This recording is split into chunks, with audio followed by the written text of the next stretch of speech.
This is the 1940 Ford Pygmy GP Pilot model. This Jeep matters because it's the beginning of a series of vehicles that changed the history of the United States and allowed us to win World War II. One of the things that I feel is most important or makes this vehicle very special is the fact that it is an unrestored original Jeep.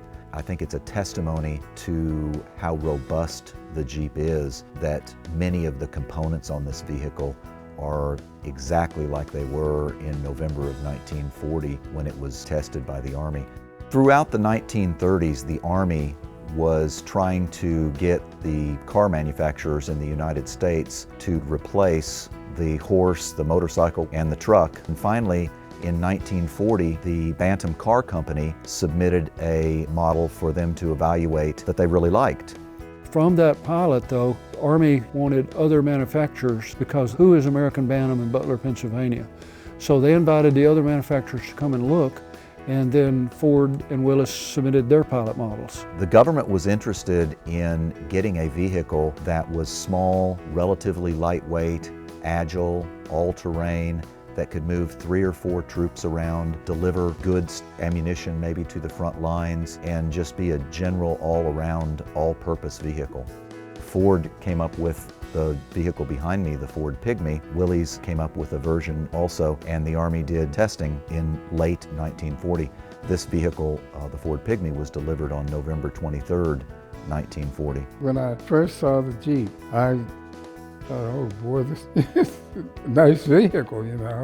Small, fun to drive. I drove it quite a bit on convoys in California.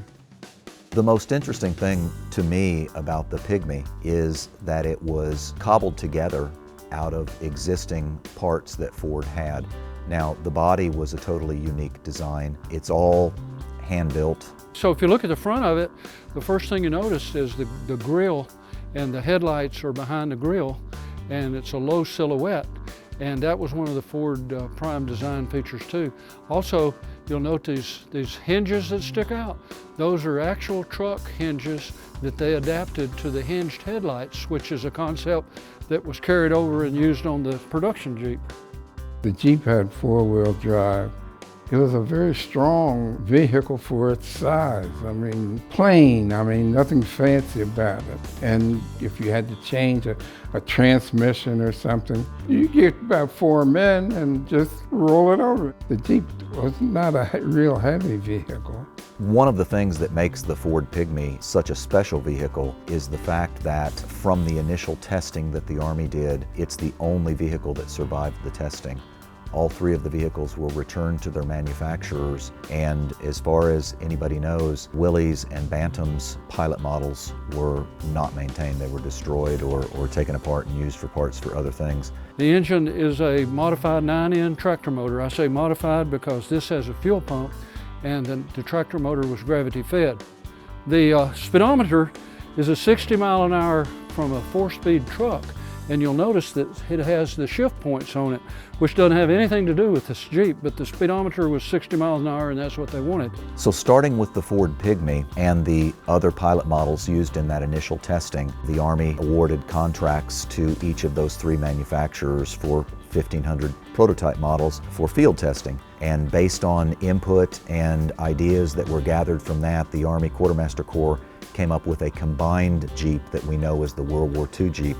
During World War II, over 600,000 Jeeps were manufactured. Willys couldn't make those Jeeps fast enough, and they split that contract with Ford. So half of World War II Jeeps were manufactured by Ford and half by Willys. The serial number is stamped right here on the grille behind this welting, GP number 1, and it's also on the block on the side. It's got a star, GP NO1 star, and that's original to the engine. We were sent overseas.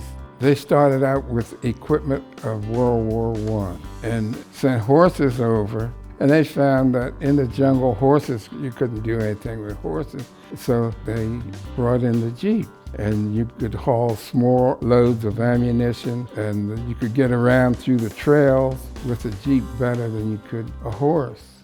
One of the things that was so unique and loved about the Jeep in World War II and afterwards was it was so simple and so robust and was used for so many different tasks. The transmission is real firm. The others have a bit of a softer feel to it, but that's a modified Model A transmission, and Model A's transmissions are tough.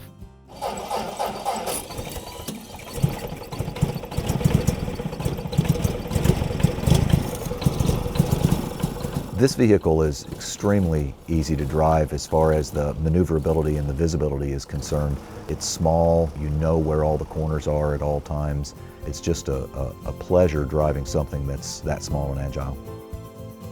The gas tank is under the seat, and that seems dangerous as all get out, yet this became a standard design and it stayed with the Jeep all the way through the production of the Mutts, the 151A2s, and I know of no real problem with it.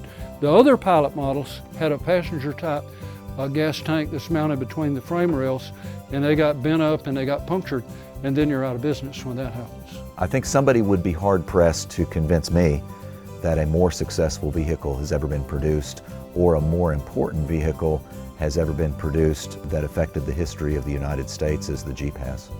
I am John Omenski. And I'm Randy Withrow from the U.S. Veterans Memorial Museum in Huntsville, Alabama, and this Jeep matters.